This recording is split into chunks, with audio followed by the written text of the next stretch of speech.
నమస్తే వీటీవీ ప్రైమ్కి స్వాగతం. మెగాస్టార్ చిరంజీవి మీద అసహ్యకరమైనటువంటి అశ్లీలకరమైనటువంటి జుగుప్సాకరమైనటువంటి పోస్టులు కంటిన్యూస్ గా పనిగట్టుకొని చేస్తున్నది ఎవరు?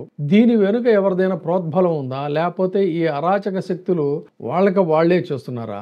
ఎందుకంటే దీని వెనుక ఆయన అభిమానులు చాలా మంది అనుమానిస్తున్నది ఏంటంటే, ఇటీవల కాలంలో అసలు ఎక్కడా కూడా చిరంజీవి గారికి సంబంధించినటువంటి వివాదాస్పదమైనటువంటి అంశాలు కానీ ఇలాంటివి ఏమీ ఆయనకి లేదు. కానీ ఈ మధ్య ఆంధ్రప్రదేశ్ రాజకీయాల్లో, అది కూడా అసెంబ్లీలో బాలకృష్ణ కొన్ని వివాదాస్పద వ్యాఖ్యలు చేయడం, దాని మీద వెంటనే ఆయన విదేశీ పర్యటనలో ఎక్కడో దుబాయ్లోనో ఎక్కడో ఉండి అక్కడి నుంచి కూడా ఇది కరెక్ట్ కాదు అని చెప్పని దాన్ని ఖండించిన తర్వాత అక్కడ నుంచి కొన్ని రకాలైనటువంటి వివాదాల్లోకి ఈయన్ని ఏదో రకంగా ఈయన పేరు బదనాం చేయాలని కొన్ని శక్తులు పనిచేస్తున్నటువంటి మాట వాస్తవం అని చెప్పని ఆయన అభిమానులే అభిప్రాయపడుతున్నారు. అయితే ఒక దశలో ఇది మితిమీరినటువంటి పరిస్థితుల్లో చిరంజీవి గారి అభిమానులందరూ కూడా హైదరాబాద్ నగరంలో సమావేశమై ఉభయ రాష్ట్రాలకు సంబంధించినటువంటి వాళ్ళు ఒక కంప్లైంట్ లాడ్జ్ చేయాలని చెప్పని అనుకుంటున్నప్పుడు అది తెలుసుకున్నటువంటి చిరంజీవి గారు కూడా దాన్ని వారించారు. మనం ఇలాంటి అనవసరమైనటువంటి వివాదాల్లోకి వెళ్ళవద్దు, మనం హోందాగా వ్యవహరిద్దామని చెప్పని అనుకున్నారు. అయితే ఒక హోందాతనం, ఒక మంచితనం అనేటువంటిది ప్రస్తుత రాజకీయాల్లో అసలు అది ఏమాత్రం కూడా విలువ లేనటువంటి పదాల కింద అయిపోయాయి. అందుకని దీన్ని అలుసుగా తీసుకున్నారా అనేది కూడా ఒక అనుమానం. ఎందుకంటే ఈ మార్ఫింగ్ చేసినటువంటి వీడియోలతో చిరంజీవి గారి యొక్క ఇమేజ్ ని కించపరిచేటువంటి విధంగా చాలా అసహ్యకరమైనటువంటి రీతిలో మార్ఫింగ్ చేసి అశ్లీల వీడియోలను ప్రచారం చేస్తే వెబ్సైట్ లో చేస్తున్నారని చెప్పని, ఈ వెబ్సైట్స్ కి సంబంధించినటువంటి దీంట్లో పేరు కూడా ఏంటంటే చౌదరి అనేటువంటి ఒక పేరు 2-3 వీడియోస్ లో కూడా అదే పేరు అటు అటుగా మారుతూ వచ్చింది. అసలు ఎవరి చౌదరి, ఏంటి ఇతని యొక్క ఉద్దేశం ఏంటి, ఎందుకు ఇంత అసహ్యకరంగా చేస్తున్న పరిస్థితి అనేది ఇక్కడ ఆయనకు సంబంధం లేనటువంటి దీన్ని ఏఐ ద్వారా సృష్టించి ఆయన లుక్ను ఉపయోగించి ఆయన ఫోటోలను ఉపయోగించి ఏఐ ఆధారితంగా మార్ఫింగ్ చేసినటువంటి అశ్లీల వీడియోలని ప్రచారం చేస్తున్నటువంటి దీన్ని గమనించిన తర్వాత ఇది ఇలాగే ఊరుకుంటే ఇక లాభం లేదని చెప్పని చిరంజీవి గారు 26వ తారీఖు నాడు ఈవినింగ్ ఆయన హైదరాబాద్ నగరంలో సిపి సజ్జనార్ని కలిసి ఆయన ఒక కంప్లైంట్ ఇచ్చారు. ఇచ్చి తప్పుడు దృశ్యాల్లో నా పేరుతో, నా ఛాయతో, నా ప్రతిష్టని ఇవన్నీ కూడా అణిచివేస్తున్నారు, ఇది సైబర్ క్రైమ్ ఆపరేషన్ గా దీన్ని తీసుకోవాలి, కాబట్టి వెబ్సైట్లు క్రాస్ ప్రమోషన్స్ ఇవి వ్యాప్తి చేస్తున్నారు, కాబట్టి దీని మీద మీరు తక్షణమే చర్యలు తీసుకోవాలి అని చెప్పని ఆయన ఒక కంప్లైంట్ ఇచ్చారు. అయితే ఇది సాంకేతిక చట్టం, అంటే చట్టం 2000 సెక్షన్స్ 67 అండ్ 67A ఎలక్ట్రానిక్ రూపంలో ఏ విధమైనటువంటి అసభ్యకరమైనటువంటి లైంగిక పరమైన కంటెంట్ కనుక ప్రచురిస్తే ఈ 2 సెక్షన్లు కూడా అట్రాక్ట్ అవుతాయి. ఆ సెక్షన్లు భారతీయ న్యాయ సంహిత BNS సెక్షన్స్ 79, 294, 296, 336 సబ్ సెక్షన్ 4 కింద, అంటే పరువు నష్టం, అశ్లీలత, తన యొక్క ఇమేజ్ ని డ్యామేజ్ చేయటం, మిస్యూజ్ చేయటం, మహిళల పట్ల అసభ్యంగా వ్యవహరించేటువంటి దీనికి సంబంధించి మళ్ళీ అదనపు sections 1986 section 2 sub section C and 3 and 4 sections. వీటికి తోడు హైదరాబాద్ నగరంలోనే ఇది ఇక్కడ వరకు ముందు చెప్పుకుందాం. ఈ సెక్షన్స్ తో ఒక కేసు అనేటువంటిది నమోదు చేసి త్వరలో వీళ్ళని న్యాబ్ చేస్తాం, ఎవరు ఈ పని చేస్తున్నారు ఏంటి అనేది తెలుసుకుంటాం అని చెప్పన్నారు. అంతేకాకుండా ఆయన ఏ విషయమైనా కూడా తొందరపాటుతనం అనేటువంటిది చిరంజీవి గారికి లేదు. కొంత సమయంను పాటించడం ఆయన అనుభవరీత్యా కానీ లేదంటే ఇతరత్రా కానీ తొందరపడేటువంటి స్వభావం కాదు, కాబట్టి ఆచితూచి వ్యవహరించేటువంటి వ్యక్తిత్వం. ఈ కంప్లైంట్ ఇవ్వడానికి ముందు కూడా ఆయన తొందరపడి ఈ పోలీస్ స్టేషన్ తలుపులు తట్టడం ఎందుకులే అని చెప్పని ఆయన లీగల్ గా ముందు ప్రొసీడ్ అయ్యారు.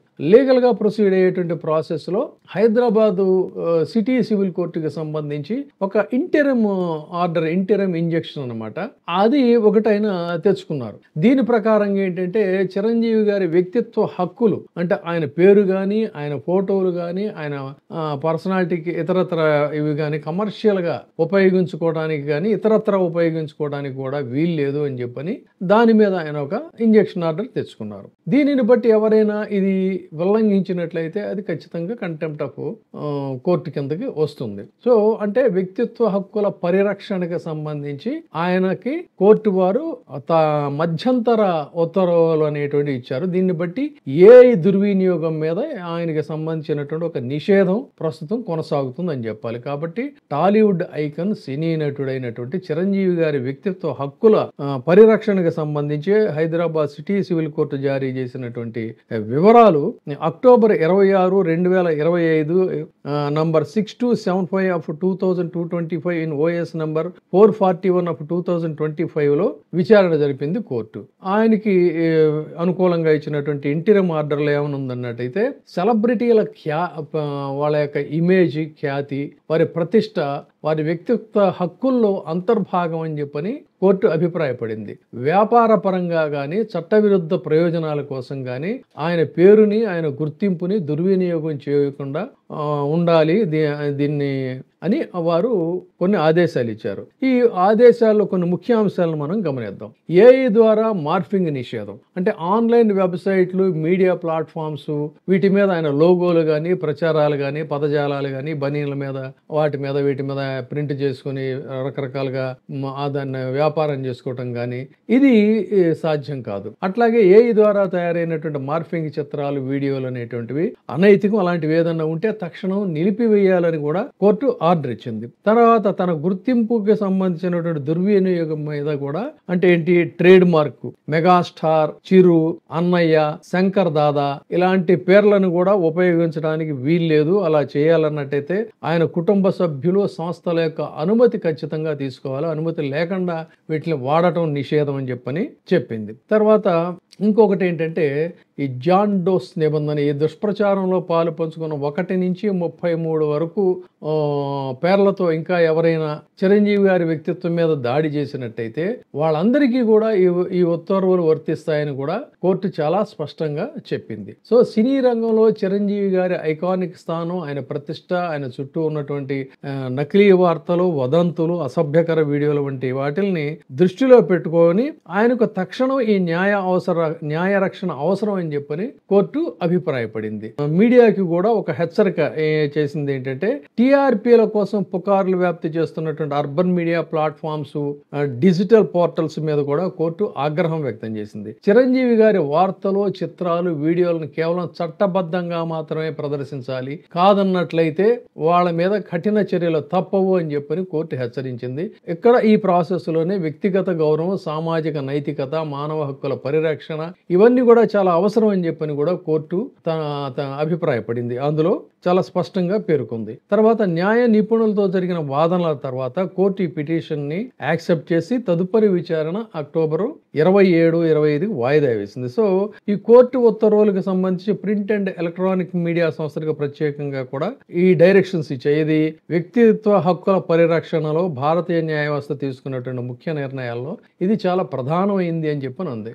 ఆయన కోర్టు నుంచి ఇటువంటి ఇంత విస్పష్టమైనటువంటి ఇంటీరియం ఆర్డర్ తీసుకున్న తర్వాత కూడా ఈ శక్తులు మాత్రం లెక్క చేయకుండా చెలరేగిపోయేటువంటి విధానంలో వ్యవహరిస్తున్నటువంటి పరిస్థితుల్లో విధి లేక ఆయన తప్పనిసరి పరిస్థితుల్లో ఆయన పోలీస్ స్టేషన్ తలుపు తట్టాల్సినటువంటి పరిస్థితి వచ్చింది. సో అయితే ఇక్కడే పొలిటికల్ సర్కిల్స్ లో తిరుగుతున్నటువంటి మాట ఏంటంటే అసలు ఎవరు ఈ చౌదరి పేరుతో చేస్తున్నటువంటి వాళ్ళు ఎవరు అని వాళ్ళు చిరంజీవి గారికి అభిమానులుగా చెప్పబడేటువంటి వారు కొంతమంది చెప్పేది ఏంటంటే ఇది ఖచ్చితంగా బాలకృష్ణ అభిమానులే వాళ్లే చేస్తున్నారు.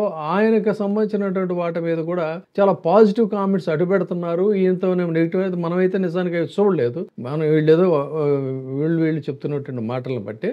అయితే దీని మీద ఖచ్చితంగా పోలీసులు త్వరలో వాళ్ళని నిజాలు నిగ్గు తేలుస్తారు, ఎవరేంటనేది తెలుస్తుంది. కాబట్టి ఇటువంటి దిగజారుడు వ్యక్తుల్ని ఎందుకు ప్రోత్సహిస్తున్నారు? సరే రాజకీయాల్లో అంటే నిత్యం వాళ్ళు వైసీపీని, జగన్మోహన్ రెడ్డి గారిని, తర్వాత నాయకుల్ని తిట్టడం అనేది అలవాటైపోయింది. కానీ రాజకీయాలకు దూరంగా ఉంటూ తన సినిమాలు, తన వ్యవహారం ఏదో చేసుకొని పోతున్నటువంటి ఇది దట్టు స్వయాన ఆయన సొంత సోదరుడు మరి వాళ్ళ కూటమిలో భాగస్వామిగా ఉన్నప్పటికీ కూడా వీళ్ళు ఈ రకంగా చెలరేగిపోయి ప్రవర్తించడం, కనీసం ఆ కన్సర్న్ తోనైనా ఇది తప్పు అని చెప్పని వాళ్ళు కంట్రోల్ చేయడానికి కూడా వీళ్ళెవరో తెలుసుకొని ప్రయత్నం చేయకపోవడం అనేది కూడా చాలా దారుణమైనటువంటి విషయం. సో మొత్తంగా ఎవరు ఈ చౌదరి, ఎవరు ఈ చేస్తున్నటువంటి వాళ్ళు ఎవరు, ఏ ఉద్దేశంతో చేస్తున్నారు అనేది బహుశా త్వరలో పోలీసులు బయట పెడతారని చెప్పని, నిజం నిగ్గు తేలుతుందని చెప్పని భావిస్తున్నాం.